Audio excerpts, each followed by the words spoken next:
Buenos días, hermanos, gracias por conectarse en esta mañana y estar aquí para leer la palabra de Dios. Hoy nos toca el Evangelio según San Juan, el capítulo 10. Y vamos a orar antes de leer.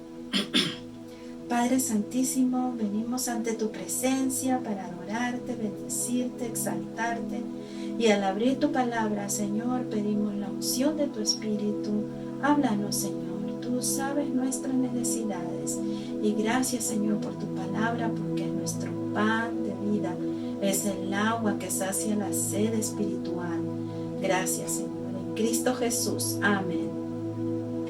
Bien, hermanos, estamos en Juan, capítulo 10, el versículo 1 dice así: de cierto os digo, el que no entra por la puerta en el redil de las ovejas, sino que sube por otra parte, ese es ladrón y salteador. Mas el que entra por la puerta, el pastor de las ovejas es.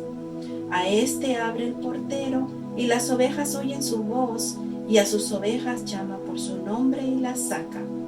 Y cuando ha sacado fuera todas las propias, va delante de ellas, y las ovejas le siguen, porque conocen su voz. Mas al extraño no seguirán, sino huirán de él, porque no conocen la voz de los extraños. Esta alegoría les dijo Jesús, pero ellos no entendieron qué era lo que les decía.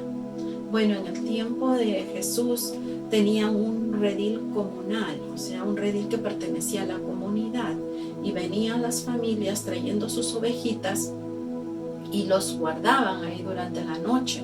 Entonces siempre al atardecer recogían las ovejitas y las ponían en un redil comunal. Al día siguiente el pastor venía y llamaba a las ovejas, y las ovejas oían la voz. Vamos a decir, fulanito traía 30 ovejas, el otro traía 40, el otro 20, y las ovejas oían la voz de su pastor y le seguían, ya sea su canto o un silbido, o las llamaba por su nombre, y las ovejas salían directo donde su pastor.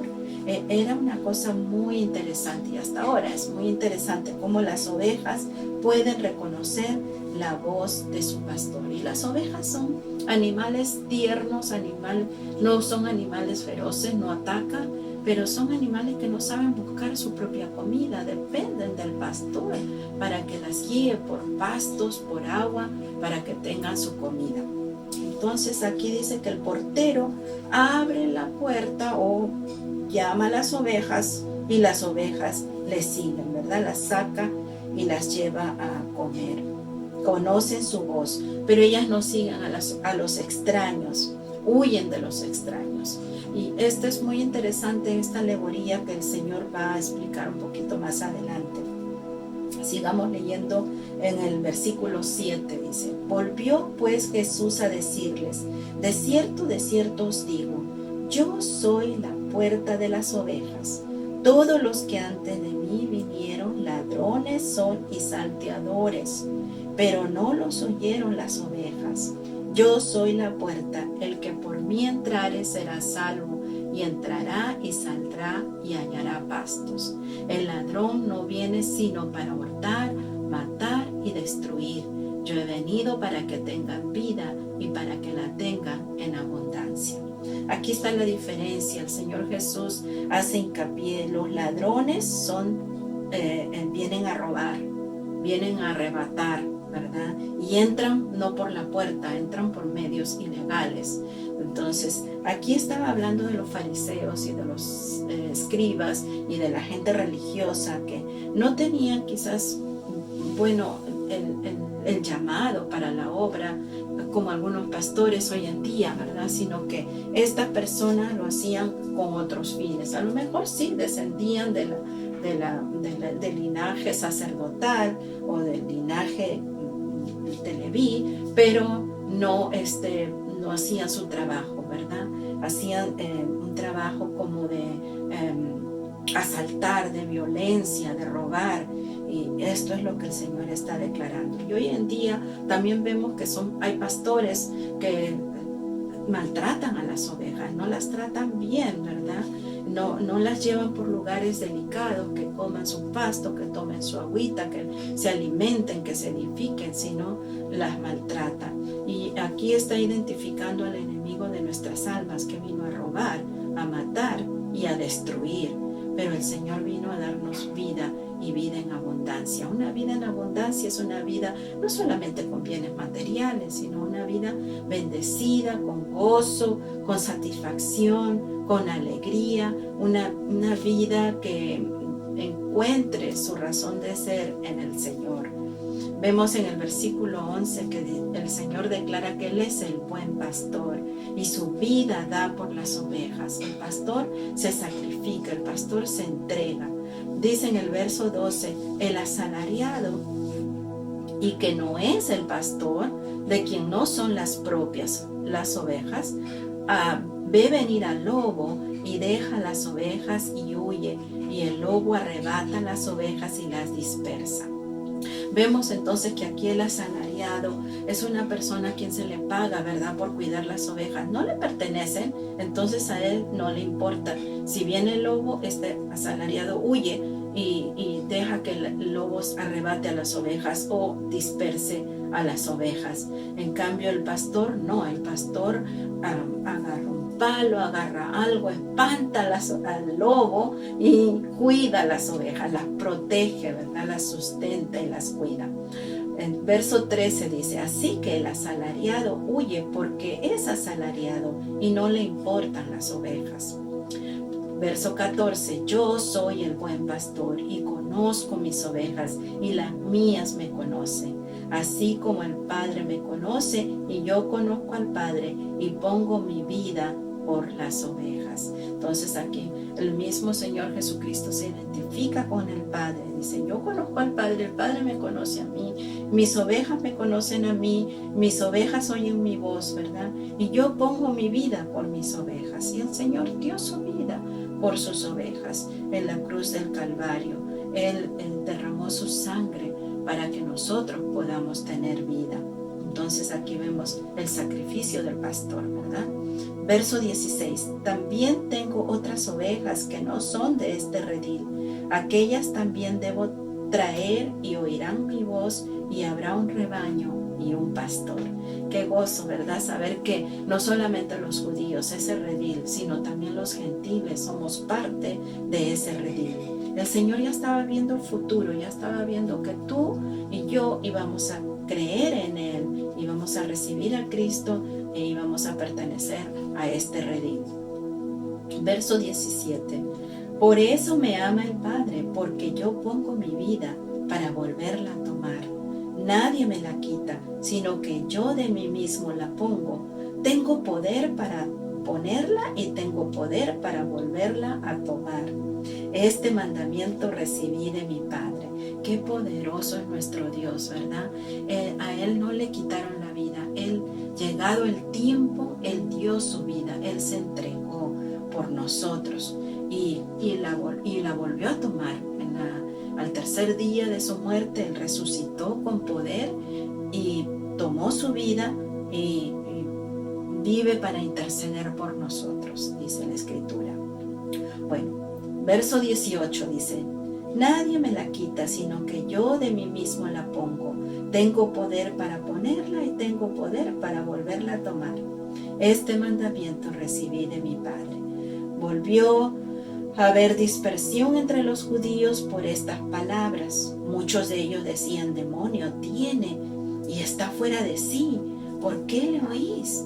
Decían otros, estas palabras no son de endemoniado. ¿Puede acaso el demonio abrir los ojos de los ciegos? Entonces acá el Señor como que marca una línea divisoria, los que creen y los que no creen. Aquellos que no creen decían, este tiene demonio, pero los que creen decían, pero mira sus señales, abrió los ojos de los ciegos. En el capítulo 9, ayer vimos cómo abrió los ojos a un ciego, hizo un gran milagro, eso nunca se había visto antes. Sigamos leyendo el verso 22. Celebrábase en Jerusalén la fiesta de la dedicación. Era invierno. Muy interesante que aquí nos está diciendo que era el clima, ¿verdad? ¿Qué estación era? Hacía frío. Jerusalén está en altura y es frío de por sí. Ahora en invierno, me imagino, lluvias, vientos, un clima extremo, ¿verdad? Y era la fiesta de la dedicación, donde muchos judíos iban a Jerusalén, iban a celebrar cuando los macabeos pudieron limpiar el templo. Esto ocurrió como 165 años antes de Cristo, cuando Antíoco Epífanes había traído abominación al templo de Dios. Había sacrificado un puerco, había sacrificado puercos, había matado judíos, como 80,000 judíos, había vendido judíos a esclavitud, había puesto y sacado sacerdote como él quiso. Entonces los macabeos se rebelaron y limpiaron el templo, derrotaron a este rey malvado y limpiaron el templo. Entonces era una fiesta muy importante de la dedicación del templo. Entonces aquí nos está diciendo esto porque muchos judíos habían ido a celebrar esta fiesta. Verso 23. Y Jesús andaba en el templo por el pórtico de Salomón, y le rodearon los judíos y le dijeron: ¿hasta cuándo nos turbarás el alma? Si tú eres Cristo, dínoslo abiertamente. Jesús le respondió: os lo he dicho y no creéis. Las obras que yo hago en nombre de mi Padre, ellas dan testimonio de mí. El Señor les hace hincapié: ya les he dicho, ustedes no quieren entender, ¿verdad? A veces decimos a alguien algo y la otra persona no nos presta atención o no nos entiende, y aquí los judíos era porque ellos no creían, por la dureza de su corazón. No creían. El Señor en el capítulo 1 había sido presentado por Juan el Bautista. Juan el Bautista lo presentó como el Cordero de Dios que quita el pecado del mundo. En el capítulo 2 él había convertido el agua en vino, había hecho un milagro nunca antes visto. En el capítulo 3 él se presenta como el Hijo del Hombre. Dice: si yo fuera levantado, a todos atraeré a mí. Entonces ellos sabían perfectamente por el libro de Daniel quién era el Hijo del Hombre, el Mesías, el ungido, el Cristo, ¿verdad? En el capítulo 4 se presenta como el agua de vida, ¿verdad? Si tú tomares esta agua, nunca tendrás sed, dice el Señor. En el capítulo 5 lo vemos también al Señor presentándose como el Hijo de Dios que tiene autoridad. Y en el capítulo 6 lo vemos como el pan de vida. En el capítulo 7 se reveló como el unigénito del Padre. Y en el capítulo 8 es la luz del mundo. En el capítulo 9 sanó a este ciego, y en el capítulo 10 se está presentando como el buen pastor. Y esto era familiar para los judíos, porque ellos sabían por el Salmo 23 que dijo David: Jehová es mi pastor, ¿verdad? Entonces sabían perfectamente quién era el buen pastor: Dios, Jehová, y también Jesús, porque Jesús es Dios. Entonces aquí el Señor le dice: ya os lo he dicho y no creéis. Las obras que yo hago en nombre de mi Padre, ellas dan testimonio de mí, pero vosotros no creéis porque no sois de mis ovejas, como os he dicho. Dice el verso 26. Sigamos con el verso 27. Mis ovejas oyen mi voz, y yo las conozco y me siguen, y yo les doy vida eterna, y no perecerán jamás, ni nadie las arrebatará de mi mano. Entonces, hermano, hermana, qué seguridad tenemos en Dios, ¿verdad? En Cristo dice: mis ovejas oyen mi voz y yo las conozco y me siguen. Aparte de eso, están en mi mano y están en las manos de mi Padre, y nada me las puede arrebatar de la mano de mi Padre. Mi Padre que me las dio es mayor que todos, y nadie las puede arrebatar de la mano de mi Padre. Verso 30. Yo y el Padre uno somos. Aquí vemos que el Señor se identifica con su Padre y nos dice que hay una unidad, el mismo sentir, la misma naturaleza, ¿verdad? Verso 31. Entonces los judíos volvieron a tomar piedras para apedrearle, Jesús les respondió: muchas buenas obras os he mostrado de mi Padre, ¿por cuál de ellas me apedreáis? Entonces aquí ellos estaban enfurecidos, estaban enojados, iban a apedrear al Señor. Verso 33, le respondieron los judíos diciendo: por buena obra no te apedreamos, sino por la blasfemia, porque tú siendo hombre te haces Dios. Jesús les respondió: ¿no está escrito en vuestra ley, yo dije, dioses sois? Si llamó dioses a aquellos a quienes vino la palabra de Dios, y la escritura no puede ser quebrantada. Entonces aquí el Señor está citando Salmo 82:6, donde dice estas mismas palabras, ¿verdad? Y dice: si llamó dioses a aquellos a quienes vino la palabra. Entonces cuando ellos recibían la palabra de Dios, los profetas y los antiguos que hablaban a través de Dios, hablaba a través de ellos, dice: ¿cómo no van a ser dioses ellos? Y yo estoy aquí cumpliendo las escrituras, ¿verdad? Yo estoy citando este pasaje y cumpliendo las escrituras. Y realmente era Dios encarnado. Jesús era Emmanuel, Dios con nosotros, Dios habitando entre nosotros. Verso 36. Al que el Padre santificó y envió al mundo, vosotros decís: tú blasfemas porque dije hijo de Dios soy. Y si no hago las obras de mi Padre, no me creáis. Entonces realmente Él era el enviado de Dios, el Hijo de Dios, ¿verdad? No estaba blasfemando, estaba diciendo la verdad, pero ellos no le creían.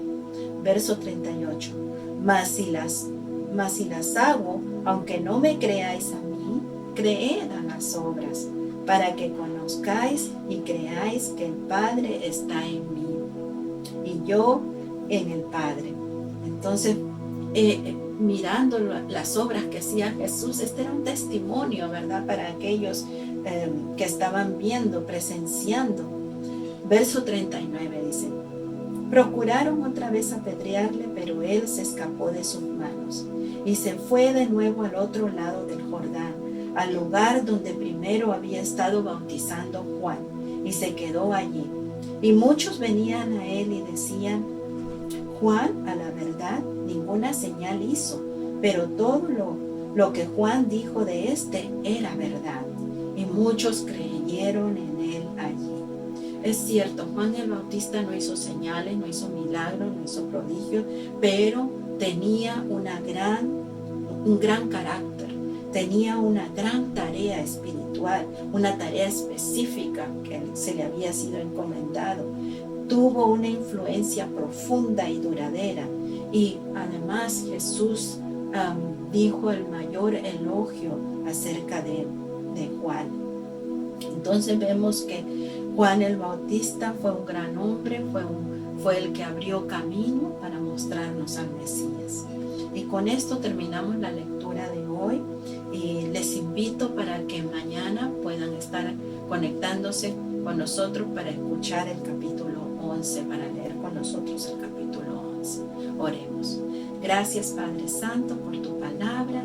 Gracias por tu bendición que tú nos das de mirar a ella, Señor, y de alimentar nuestra alma. Te agradecemos en el nombre de Jesús. Amén. Dios les bendiga.